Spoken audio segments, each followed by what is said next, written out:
Good morning and a very warm welcome to another episode of Meet My Gems, an innovative and interactive approach conducted by our respected and beloved Dr. Prem Kumar Agarwal sir, who himself was an aspirant of West Bengal Judicial Service examination in this year 1999, had secured a top rank in that examination.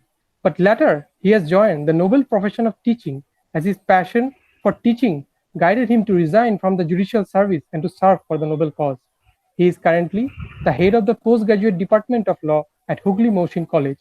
He has also served as a founding faculty member of National University of Juridical Sciences, Kolkata, or NUJS, Kolkata. He is also the visiting faculty of National Judicial Academy of Honorable Supreme Court of India and the West Bengal Judicial Academy of Honorable High Court of Calcutta. I'm sure not only me, but also many other students, teachers, legal practitioners, and persons from almost every other field of related to law got benefit by getting in touch with his unfathomable knowledge of law. His teachings has inspired and changed the life of numerous students who got to understand the very essence of law and its potential. Now, I would like to request our sir to enlighten us on the objective of bringing forward this kind of success stories in such an innovative way. Over to you, sir. Thank you, Sudeep. Welcome to yet another episode of Meet My Gems. Today, my gem is Rajiv Sarkar, who has secured 22nd rank in the West Bengal Judicial Service 2019. Rajiv, as I call him Mr. Cool, is has a very analytical set of mind, and today he will share with us his success story of his journey to judicial service. Without any further ado, we will move to the questions prepared by Sudeep for Rajiv today. So you may go ahead, Sudeep. Thank you, sir, for your enlightening words. Now, I would like to congratulate Mr. Rajiv Sarkar for being successful and securing the 22nd rank in West Bengal Judicial Service Examination 2019. Sir, a very good morning to you. Good morning, Shruti, and thank you very much for the praising words by Sir and also by you. Thank you so much. Thank you, sir. We are very much delighted to have you on board in this session. With your kind permission, I would like to ask some questions related to preparation for the Judicial Service Examination. Yes, it is immense pleasure for me to come under this roof, under the guidance and leadership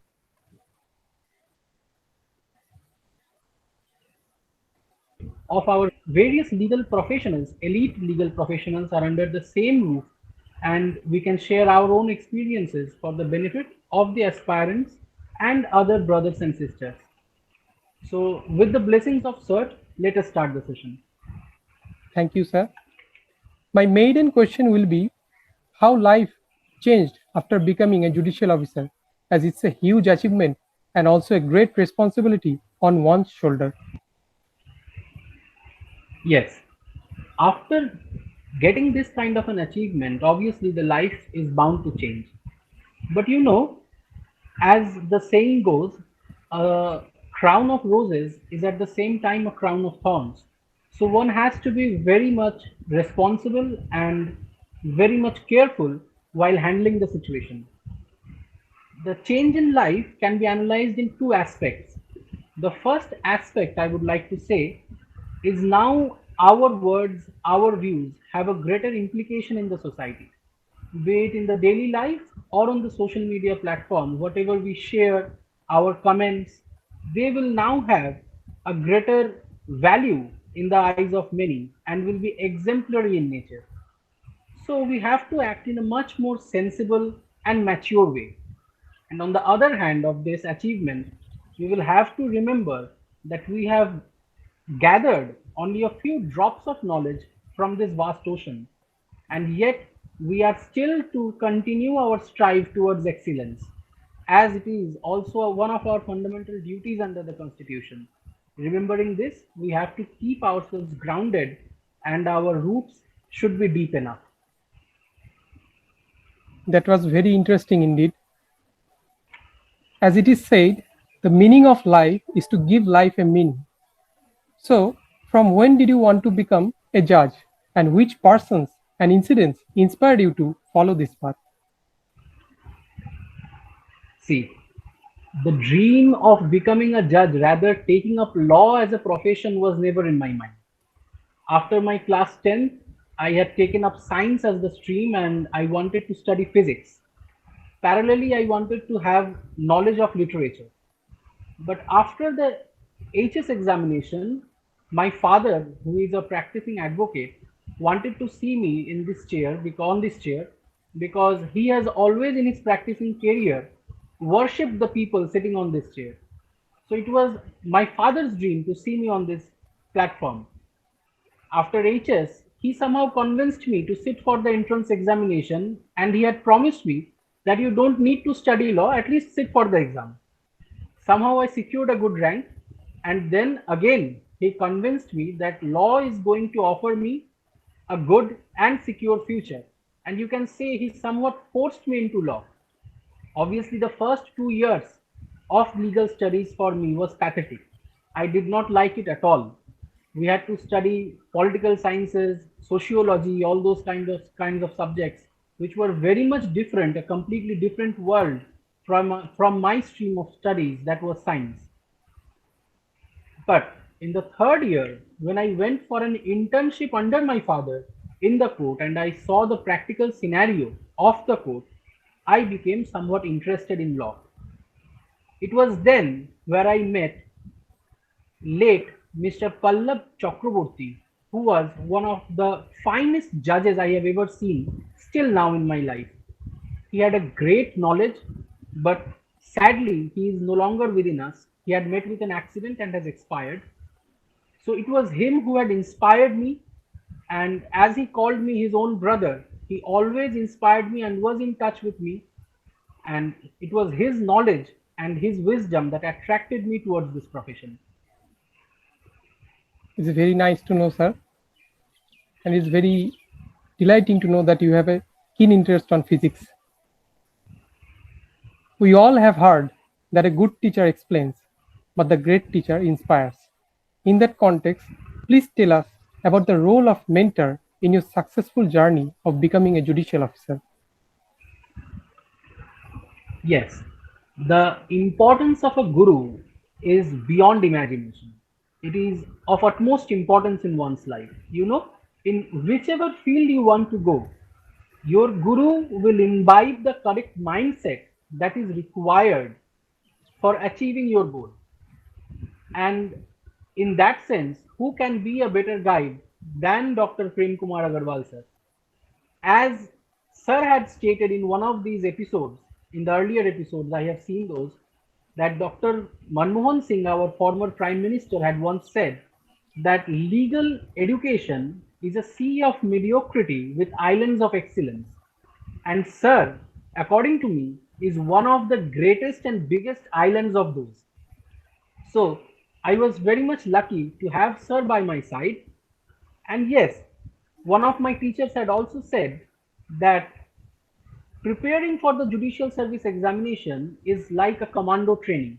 One has to be in the best state of body and also the best state of mind to crack this examination. So keeping your body in the best possible state will be in the hands of yourself and your family, but keeping your mind in the best possible state will obviously be in the hands of your guru. We got to know a lot from you, sir. It is said that well begun is half done. So when did you start your preparations for this exam? Well, I had started my preparations for the judicial service examinations back in the middle of 2016. When I was studying in my fourth year, I had completed my fourth year and I just started the fifth year of my legal studies. So it was then I started studying for judicial service. Actually, my aim was to crack the judicial service examination of 2018. I had appeared for that. I had somehow cracked it also, but my rank was 26th in that examination. So, and there were a little less number of seats, and so I couldn't get selected for the service. And again, I have appeared this time. So for preparing, you can say one needs about 2 years of analytical studies. Apart from that, you need uh, anywhere between 3 to 4 months of hard work just before your preliminary examination. Before that phase starts, you need 2 years to analyze and understand the syllabus and scheme of this examination and make yourself ready for it. Okay. Once a wise man said, if I get 9 hours to chop down a tree, I would spend the first 6 sharpening my axe. So now we will move towards the questions related to preparation part and its strategy. The next question will be related to optional subjects. Sir, what are the things one needs to consider while choosing his optional subjects? And kindly let us know what were the 3 optional subjects you chose and the rationale or logic behind these choices. Optional papers, the most popular choice I would say for optional papers is Hindu law, Mohammedan law, and limitation.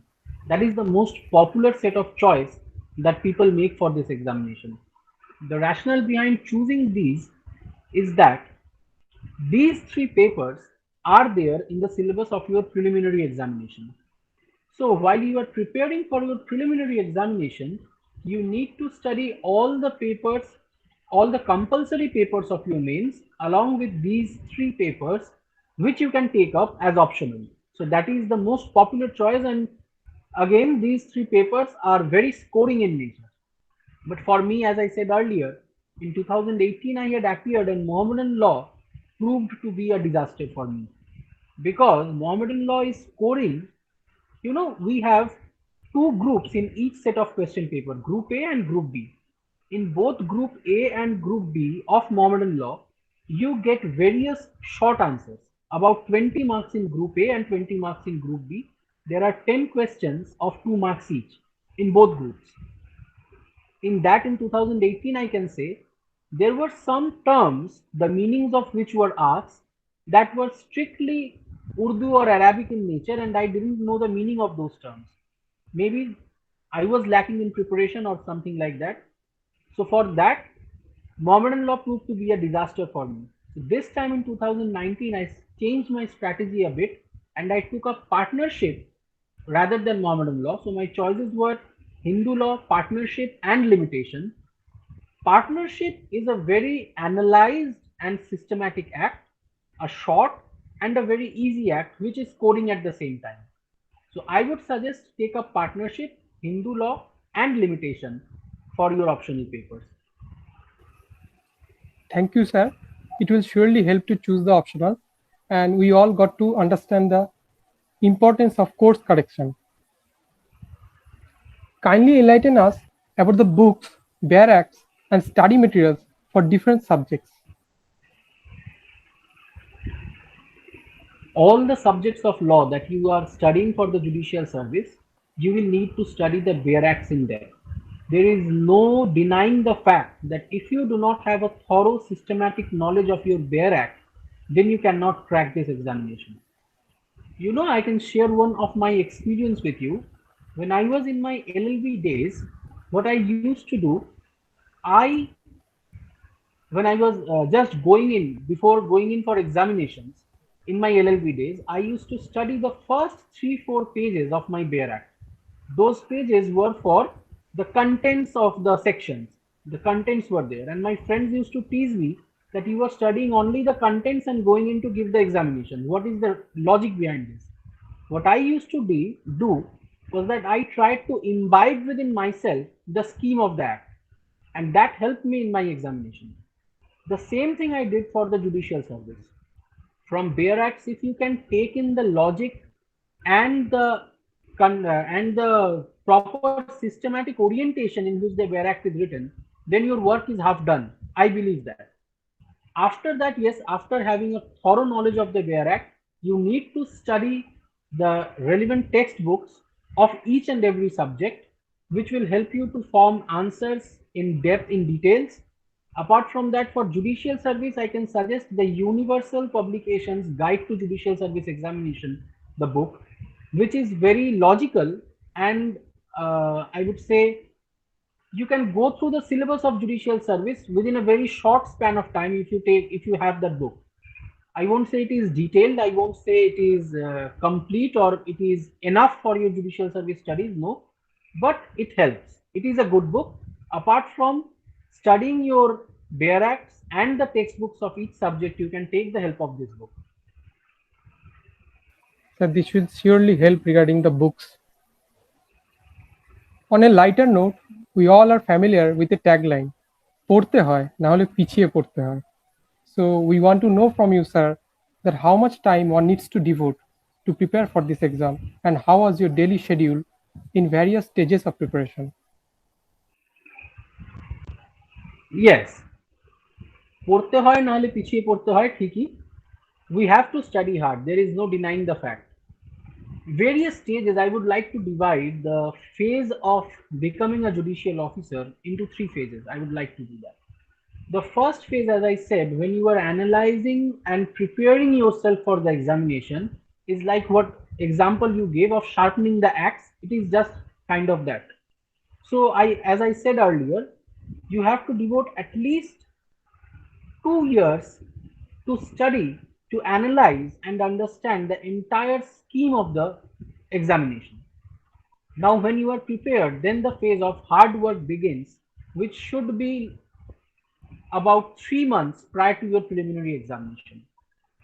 In these 3 months, I would say you need to limit, first of all, you need to limit your social media usage. I won't say avoid it. I won't say stop using social media, because there is a popular term now, fear of missing out.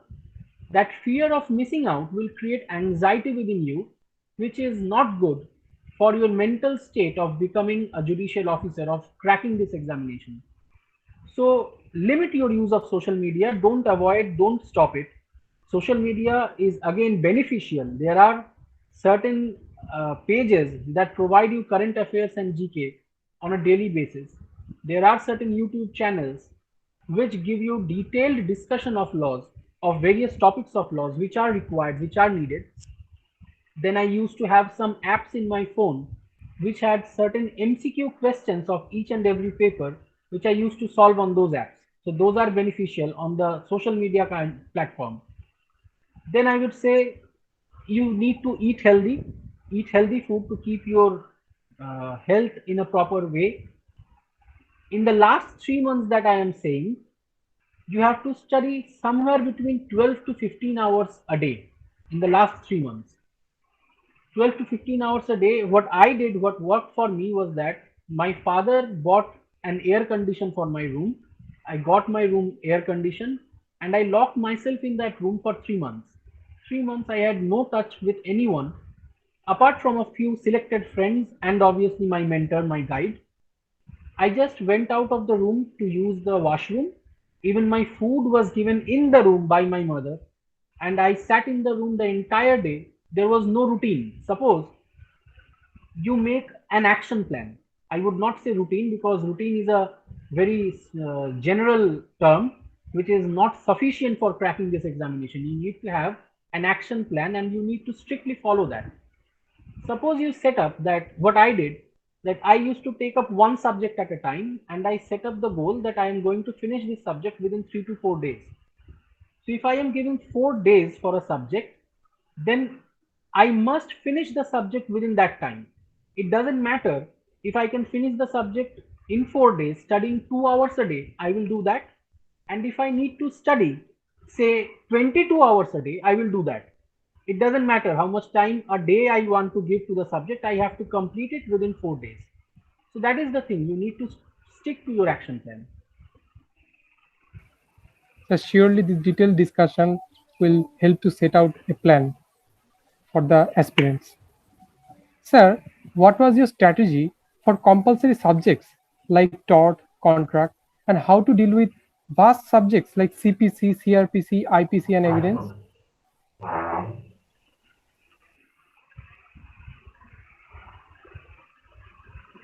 Yes, the subjects of contract, tort are somewhat smaller as compared to CPC or CRPC. So for those subjects, I think I didn't have any varied approach for each and every subject. As I said earlier, one thing is beneficial that you can do is each and every subject you can summarize. First of all, you are making notes or you are studying from any book that is available. You are doing your studies, and then you can summarize the study material that you have for every subject into a few pages. Suppose for contract, you can summarize the entire syllabus of contract within, I can say, 15 to 20 pages. You can summarize using certain keywords of each and every section of each and every topic. And those keywords, the meaning of those keywords, rather the significance of those keywords must be imbibed within you. If you know the significance, the meaning, then if you see the keywords at a place, you will certainly get the information. You will be able to recall the entire section. So that is important. And for CPC, CRPC, those huge subjects, that will be, the summary would be in about 50 to 60 pages. That is worked out for me. And another thing that I would like to say is that once a story that once Mr. Derek O'Brien, who is a great quiz master, had come to our school. He had given us a pattern of study that has helped me throughout the life. He used to say, he had said on that occasion that only reading a thing will not be sufficient ever. When you read a thing, the next step is to write it. The further next step would be to revise it as many times as possible, and then only you can recall it whenever you want to. So the entire process of study will be reading, writing, revising, and then recalling it. So that will do the trick for your big subjects, the big ones like CPC, CRPC, evidence, and all. Thank you for such sharing such revision, importance of revision and writing in our preparation strategy. Sir, how did you prepare for current affairs? See, current affairs, I cannot give any constructive and information to you because I myself have suffered with current affairs. What I used to do is I used to follow the daily newspaper that will help you to a great extent. I used to follow Times of India because Times of India gives us a detailed analytical and logical explanation of the legal issues that are prevalent in the country at the very point of time. So that helped. Apart from that, you can have the magazine Civil Service Chronicles, the monthly magazine, that is very helpful. You need to have two yearbooks, the previous 2 years from the year that you are, suppose you are appearing, if you are appearing 2020, the 2019 yearbook and the 2018 yearbook is going to help you. These three things I would say, and one more magazine is there, Jagran Josh, that also helps. So that these are good. Thank you, sir, for giving such valuable inputs. Sir, I want to know what was your strategy for language papers, especially the English essay part? English, I did not prepare much for English because I am from an English medium background school. So English was always strong. And essay, I would like to thank my school that I have been a part of various essay competitions and all those sorts of things which were very often organized in our school. So I didn't have to prepare much for that. But yes, I had got hold of one book. Uh, I don't remember the name, but if you can go to the shop, it is in College Street, just opposite of the main entrance of Calcutta University. There is a shop called Saraswati. The name of the shop is Saraswati. So if you go there and ask them for any essay book that is of the level of IAS examination, so they will give you some essay books and you can select one or two from those and you can give a thorough reading of those books. The important topics that you think are important, the topics that you think are important, you can select from there and give a thorough reading. Apart from that, I used to prepare some essays of the current topics, taking the help of Google, obviously. That will suffice. And apart from English, English essays for Bengali, what I did, I didn't have a knowledge of Bengali. My mother tongue is Bengali, but I didn't know to read or write Bengali just before my judicial service examination. I didn't know. I practiced Bengali, reading and writing Bengali for my judicial service examination. One of my friends helped me in that. And yes, in about 2 to 3 months of practice, I was fluent enough in writing and reading that I could manage the examination. But my second language was Hindi, so I didn't have the knowledge of Bengali before the judicial service. Thank you, sir, for giving such detailed pointers and answers. It will surely help all. Sir, what is the importance of original notes and how to prepare it? Original notes, you can say that there is no other alternative from writing original notes. If you try to remember notes, if you try to uh, take notes from somewhere and then remembering them, you will end up forgetting everything because our capacity of brain is very limited. Now, learning the notes for every topic, every answer, the entire syllabus of judicial service, I don't think it is possible. If you have the concept within yourself, you can frame answers on the spot. That is going to help you. Original notes you need to prepare from the textbooks, taking the help of the textbooks. Sometimes you need to take the help of Google as well, then only you can prepare notes. And after that, you need to revise those and keep the concepts within you. I have never memorized a single answer in my entire life, leave alone the judicial service. In my entire life, I have never memorized a single answer apart from the mathematics tables that we used to do in our childhood. I have never memorized. So you need to have the concept within you and you need to frame answers on the spot. For having the concept, for remembering the each and every point and categorizing them in a systematic way, you need to prepare notes, take help of Google and take help of the textbooks. That will suffice. Thank you, sir. So you already mentioned the importance of writing. So I want to ask how often one needs to practice the answer writing.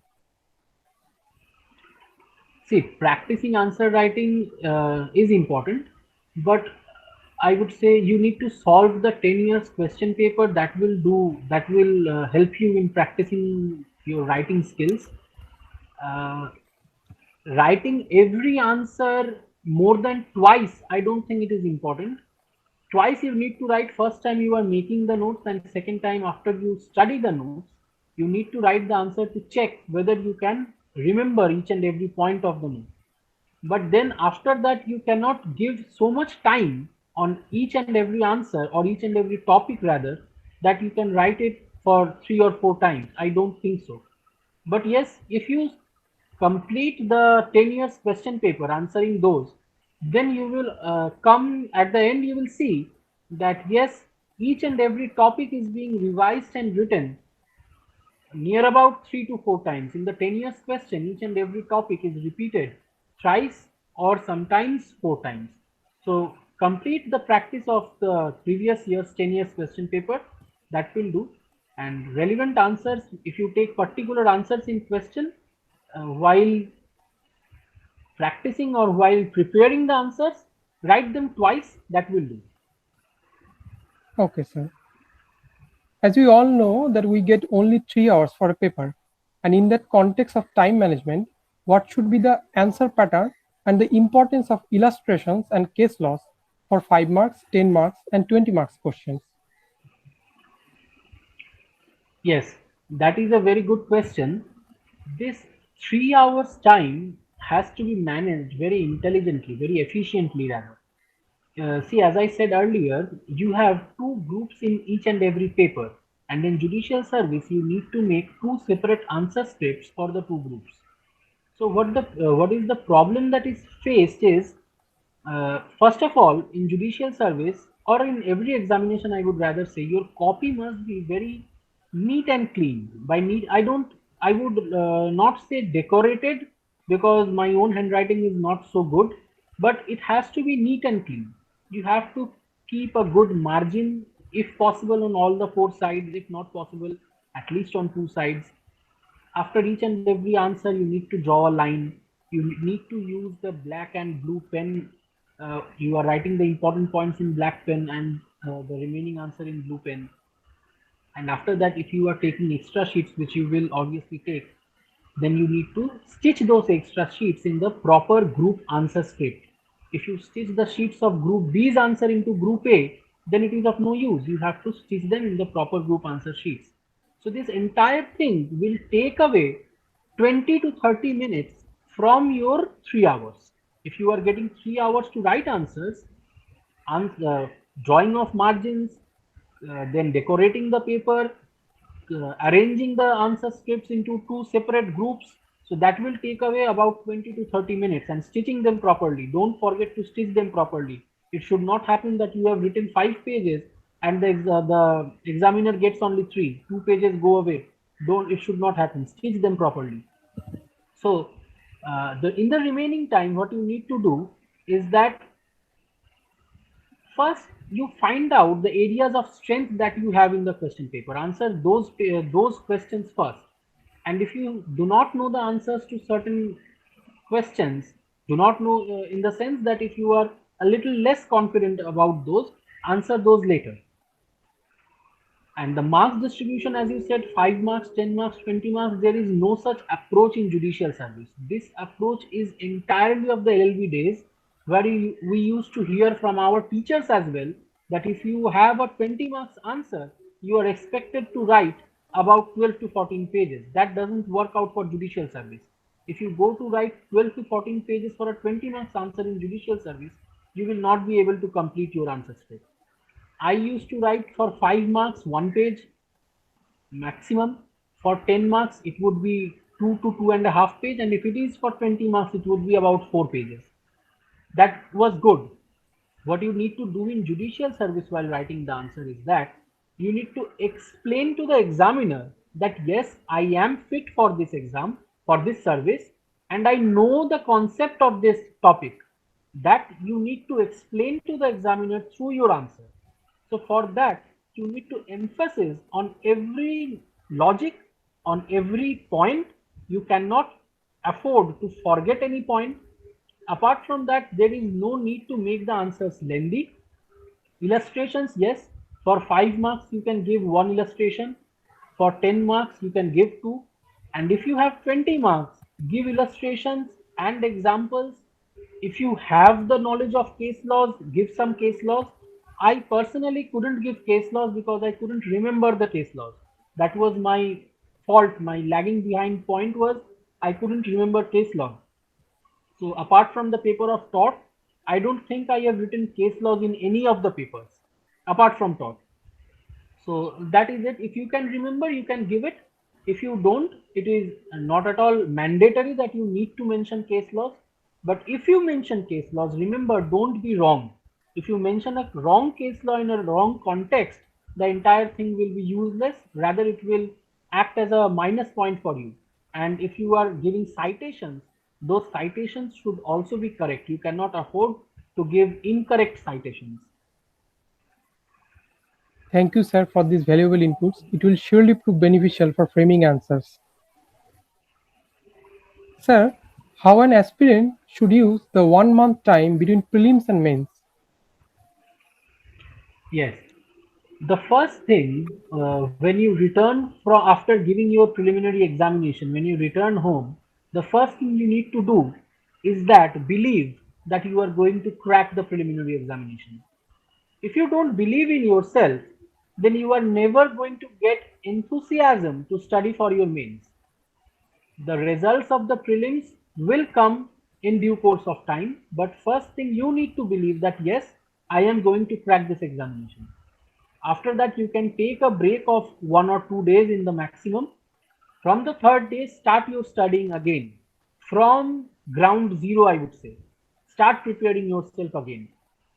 In that case, what will help you, as I mentioned earlier, I used to summarize each and every subject into a few pages.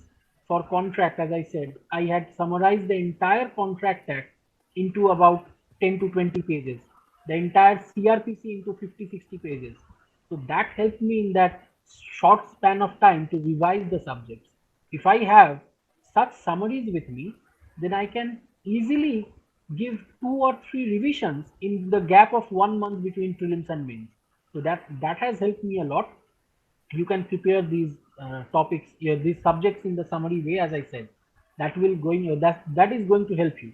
But the first thing is that you need to believe in yourself, and you need to work hard. In that 1 month, you need to continue the hard work that you have done in the previous 3 months, and you cannot afford to let loose. If you have even performed exceptionally well in your preliminary, then still then you cannot afford to lose your diligence.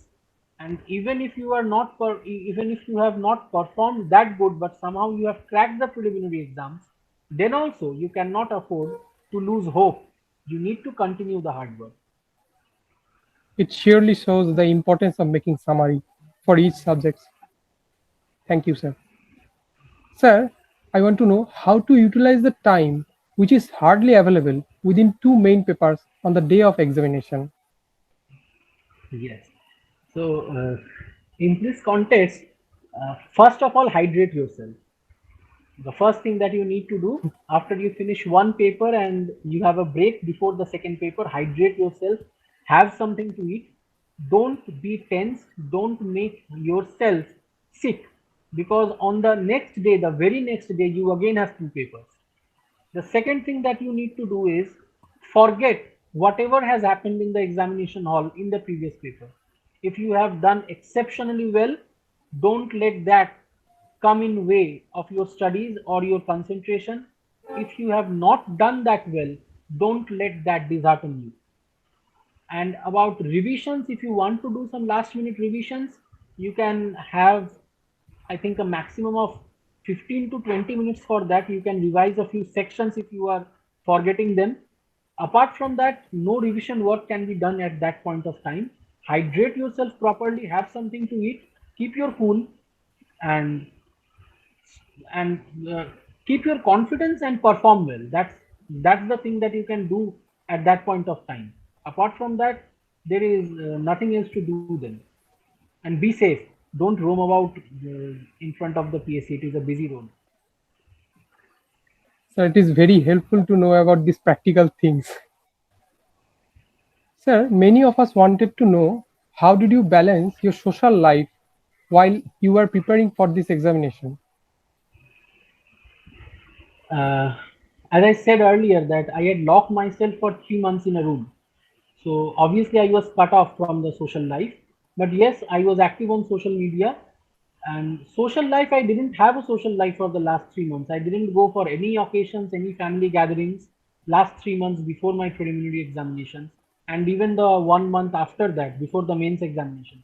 I for 4 to 4.5 months, I was cut off from the social life. But yes, if someone, some relative or friend came to my home, then obviously I greeted them. I met them for a few minutes, maybe 10-15 minutes, and then I went back for my studies. You cannot afford to have a social life. There are two, I would say, reasons behind this. First is you are wasting time, and second is if you are attached to something socially, then it is bound to stay in your mind even after you have come back to your studies.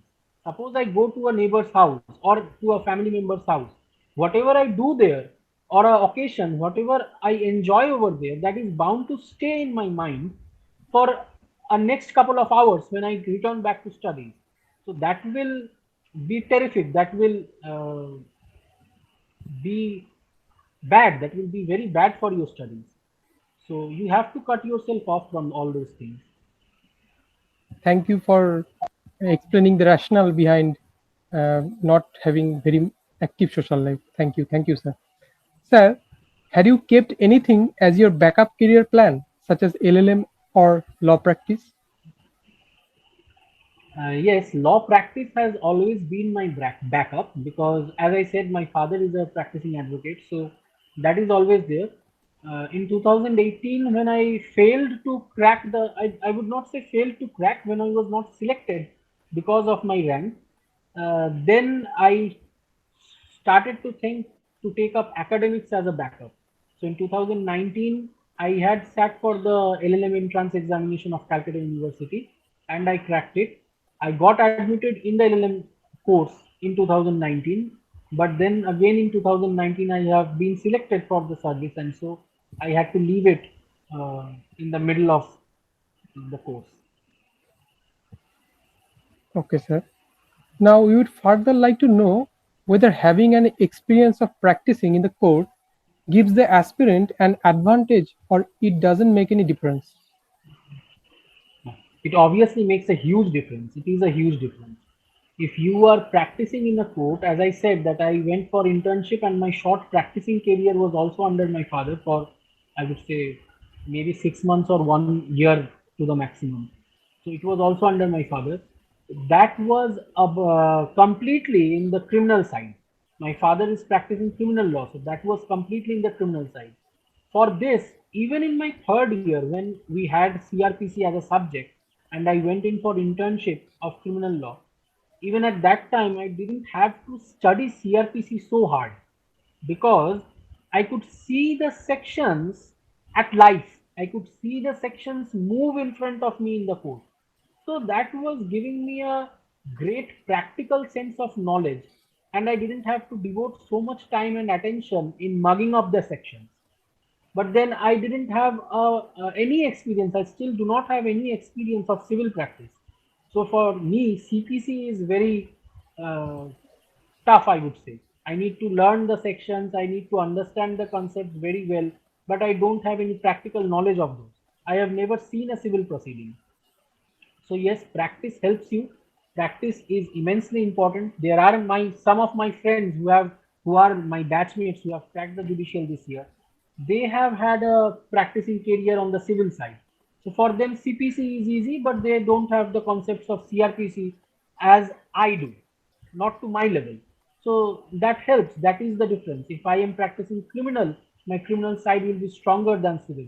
And if someone has practiced civil, his civil side is stronger than me. So yes, practicing obviously helps. And even in your interview, if you don't have any practical experience, that is a minus point. In interview, you are asked practical questions. That is a minus point if you don't have any knowledge of the practical work scenario of the code. That is a huge clarification. Sir, now I want to know how to devote time between preparation and practice. How one should a- how one should go both the things in one time. See, as I told you that preparing to the fullest extent, I would say, will be started about 3 months before your preliminary examination.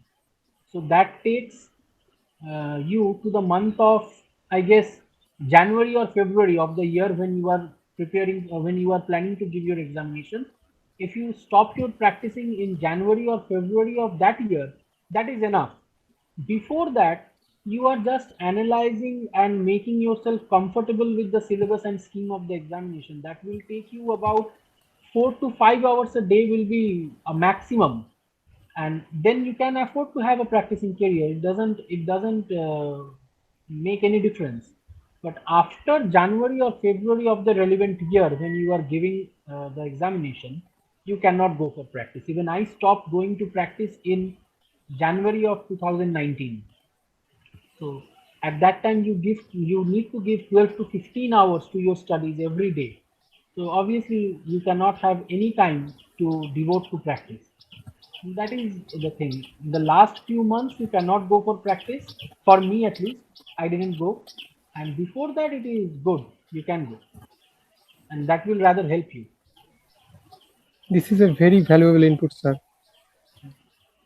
Sir, while preparing for West Bengal Judicial Service exam, were you also preparing for other states' judicial service exams and other exams related to law? Yes, I had prepared for examinations of other states. Like I sat for the Delhi judicial examination twice. I sat only for the preliminary, but I would say it is much tougher than the West Bengal. At least I feel that Delhi Judicial Service is tougher than West Bengal Judicial Service. I would not say tough. It needs a kind of different approach from the approach of West Bengal Judicial. For that, you need to have access to the last 10 years question of Delhi Judicial and all those. That is a different kind of preparation. I didn't have that, so I couldn't qualify the preliminary of Delhi Judicial Service. And I sat for the Jharkhand Judicial Service in 2019. I have cracked the entire thing. in the interview of Jharkhand Judicial Service, before the interview, just before the interview, my final results for West Bengal Judicial Service were out, and I was selected in West Bengal Judicial Service. So when they asked me in the interview panel that what I have been doing from after passing out in 2017 till date, so I told them that I have cracked the West Bengal Judicial Service, and that was the turning point. So they were of the opinion that you have cracked the judicial service of your own state, and obviously you are not going to come and join the judicial service of this state. So at that point of time, they somehow told me that they are not going to select me because I am not. I won't go and join the Jharkhand Judicial Service if I have got the opportunity in my own state. So that was the thing. I had prepared for these two states, and any other examination of law, no, I didn't prepare for any other examination uh, because I was not eligible. I was not eligible. I am not still not now not eligible for the APP examination, and the JLO examination. The syllabus is quite different, so I had not prepared for that. I was focused in judiciary. Sir, the interview insight you shared about the Jharkhand Judicial Service will surely prove beneficial to a lot of students. Tell us, whenever you felt low in this journey of becoming a judicial officer, how your mentor helped you by motivating and boosting your morale. Our mentor, my mentor, Dr. Prem Kumar Agarwal sir, is beyond words. I cannot have any words to explain the depth and the diversity of his knowledge. Anytime, at any hour of the day, if we have any doubt, just sir is just one call away. We call him, and he has the answers ready for us. It has never happened in my case that sir has told me, okay, you give me a few minutes, I want to see what the actual answer would be, and then I will inform you. It has never happened. The answer is always ready with sir. I sometimes feel as if sir can know what question we can ask him, and he is ready with the answers every time.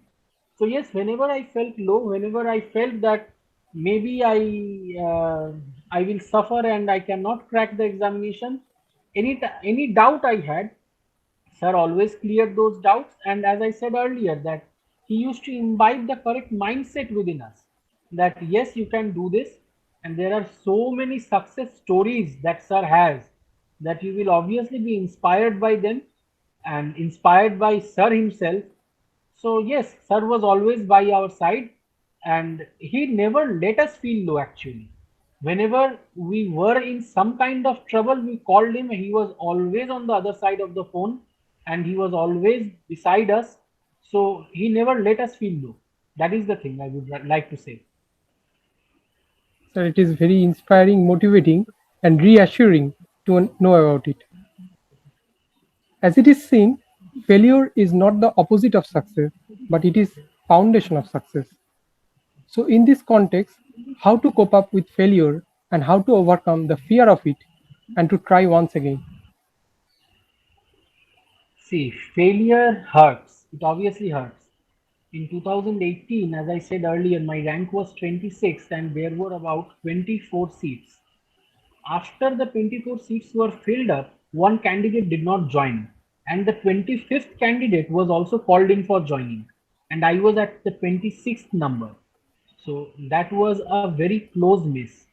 At that point of time, I felt that no, this was all that I could do for the examination, all that I had to give to my studies.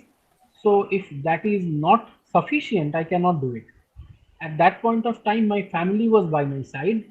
Obviously, sir was by my side. Actually, I was not lucky enough to be in touch with sir before my 2018 examinations.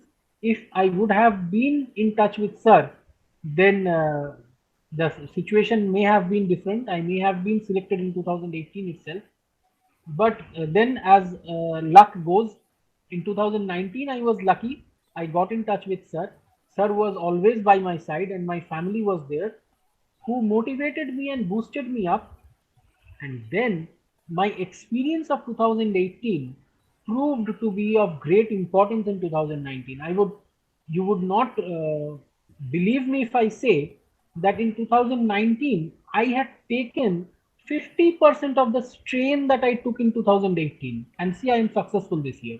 Because of the experience that I had gathered from the 2018 examination, I didn't have to work that hard as I had done in 2018, but the results were better. I could change a few subjects. Like I said, I took partnership instead of Mohammedan law.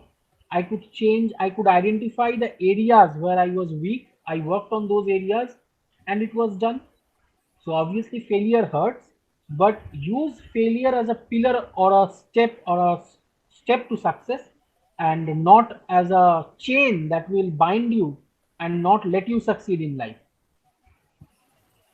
Missing the opportunity going that close is really disheartening, but it is more important to learn from your experience that trying again, uh, we should always try again. We should always try once again, once more. Thank you. It was very clarifying and reassuring also and motivating also. Now I would like to ask some question related to interview. How to overcome the fear of speaking in an interview and the nervousness of facing an interview of this stature, and how one has to prepare for the interview.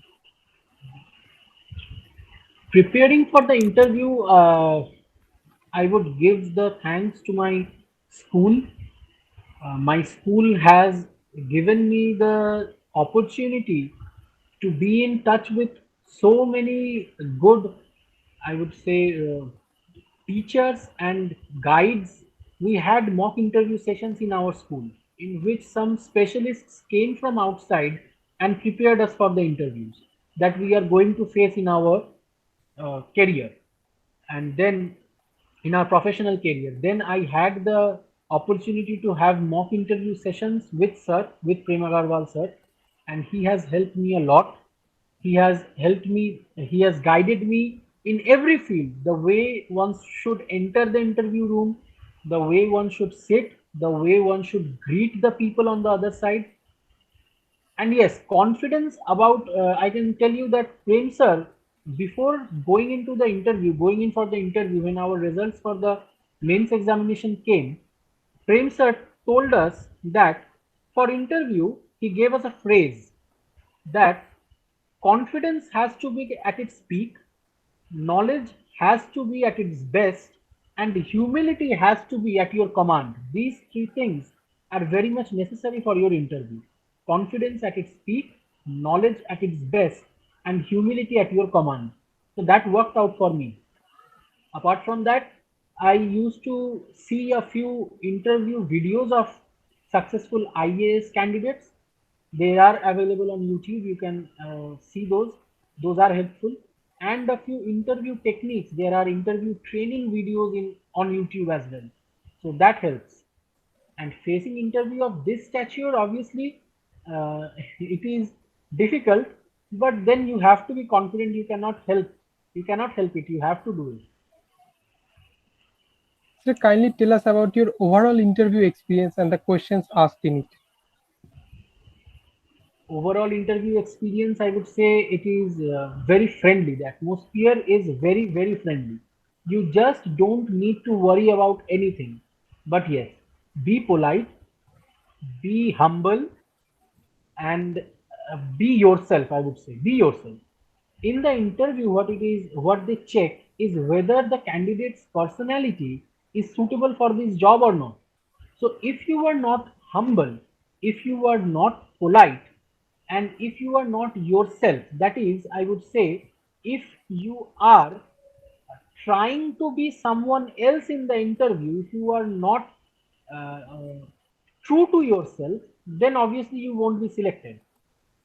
The questions that were asked to me are not that important. I don't feel they are of that importance, because if you are cracking the mains examination, the questions that will be asked in the interview are easy for you. And some practical questions are asked, like for me, in the interview board, Honorable Justice Talukdar was there, and he happens to be the zonal judge for our court, for our district. So he knew each and every corner of my court. When I told him that yes, I had a practicing career, he started asking me about my court. Where is this room? Where is that room? whereas this thing happened in your court, the practical scenarios of the court building. So yes, I had a knowledge of that and I could satisfy him. Another thing that he did was that not he, the judicial secretary, the honorable judicial secretary, he started questioning me about my own hometown, about my hometown. So I had gathered a few informations, but that was not enough. He started questioning me about the historical background of my hometown, why it was important in the history of West Bengal, and all those things. I was not so much prepared about my own hometown. That is a point that you can remember and try to be prepared. Apart from that, the situation is very friendly. To be frank, there are three people. One is the chairman of the Public Service Commission, one is the Honorable Justice of High Court, and the Honorable Secretary of the Judicial of West Bengal, Honorable Judicial Secretary to the West Bengal government. So the secretary of PSC will first of all lighten your mood. He will ask you some personal questions, tell us about yourself, where did you study, and all those things. He will lighten up the mood. Then the Honorable Justice will take over. He will ask you some law related questions. Maybe he can ask you any other questions as well. And then your out knowledge will be checked by the chairman of, by the secretary of, the judicial secretary of the West Bengal government. So that is it. It is overall a fair and a friendly experience, I would say. Sir, you have shared a lot about the insightful inputs about the regarding the interview process. This will surely prove beneficial for lot of aspirants. Now, suppose you get a chance to travel back to your interview session again with the help of a time machine. Then, what would you want to do differently in your interview, and what you don't want to do at all? Differently, I would obviously, I would like to have a much greater knowledge about my hometown. As I said, I didn't have knowledge, that was humiliating. And then everything else was fine, as sir had guided us that if you do not know the answer to something, just tell them frankly that you can't, that you don't know the answer to it. And I did that. So I don't have any such thing that I would like to change this and that. Yes, I would like to have a greater knowledge about my hometown, which I didn't have at that time, at that point of time. And those were really things that I should know, that one should know living in this town. And I was humiliated by not knowing that. So that I would like to change, obviously. So the answers related to interview gave us a glimpse of how an interview works. So we make a living, but by what we get, but we make a life by what we give. In this light, how much satisfaction it brings to you while serving to the capacity of a judicial officer, and how a judicial officer can give back to the cause of society in comparison with other fields of legal career. Now, uh, I was asked one question in interview that why did you choose this career? If your father has a practicing career, why you didn't continue to be an advocate and why you wish to come on this side of the bench?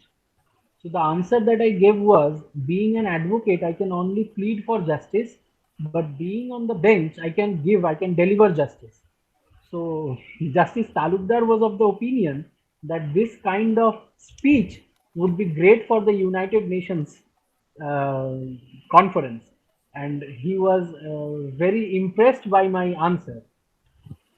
I would say that yes, being on the bench, being in the service will help you get to the point where you can deliver justice, you can do good for people, and then also apart from that, that is the service area that I'm speaking about. Apart from that, in your social life as well, if you are having yourself a secured life, you can prove to be the security of someone else as well.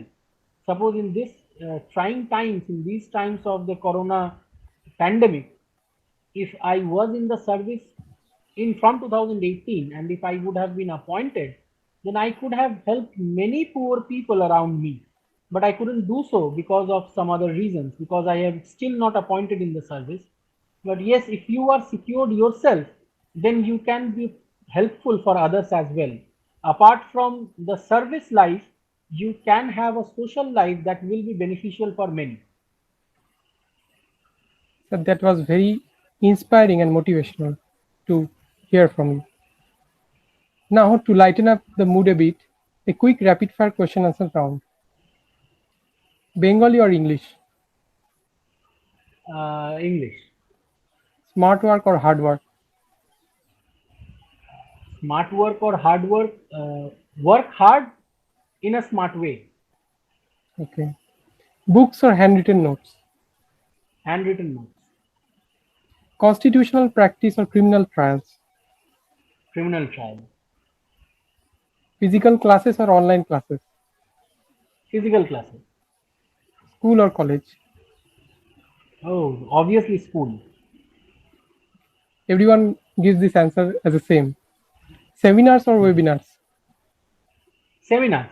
Seminars.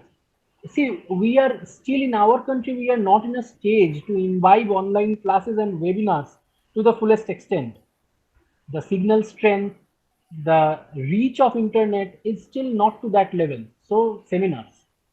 Yes, that was very realistic concerns. Age-old customs or modern trends? Uh, I would say modern trends with the sanctity of the customs. Okay, sir. Physical court hearing or online court hearing? Physical court hearing. That was very delighting, sir. Now, my concluding question to you will be, anything you didn't like about the judicial service exam or the process, or what changes you would like to see in the exam process from an aspirant's point of view? See, from an aspirant's point of view, the major change that would be helpful is that if there is a gap between the exams of between the papers of the mains examination, that would be very helpful. But then that is from the aspirant's point of view. Once you have cracked the examination and come to this side, you feel that those were some filtration process that were placed at the right place, that were at the right place to filter out the best possible candidates for this job, for this service. So uh, that can be changed for a benefit of the aspirants, but I don't suggest that to change because that will loosen up the filtration process a bit. At this point of time, the change that I would suggest is that the appointment process after the final results is out, it should be a little faster because it leaves us, the successful candidates, in a very bad state, in a very bad situation. We can neither go for court practice. We are sitting at home for the last 1 year approximately. It has become over 10 months now. And so it is due to the pandemic, but in a normal situation also, it takes about 6 to 7 months. So that should be fastened up a bit. I hope PSC gets the message. Thank you so much, Rajiv sir, for delving into such detailed discussions and enriching us all. I'm sure the insights shared by you will surely help all the judicial service aspirants. Now, I would like our Prem Kumar Agarwal sir to share his views regarding this session. Over to you, sir. Thank you, Shudip. Thank you, Rajiv. I was really enjoying the interaction between Rajiv and Shudip. Rajiv really opened his heart and mind to the youngsters, the aspirants who will appear for this examination in the coming years. And I really came to learn a lot of things from Rajiv, as I have always said without hesitation that I have learned much more from my students than from my teachers. And one such day is today when my gem in episode number 10 has spoken his heart and mind out for the benefit of his younger brothers and sisters. As Rajiv was saying or was sharing his experience regarding the preparation for the exam, that practice really helps in enlivening the dead words of the statute. At the same time, one has to remember that the theoretical exam in the West Bengal Judicial Service, that hardly tests your experience of practice. But nonetheless, if you can balance between practice and preparation, as Rajiv has successfully done that, it's all the better.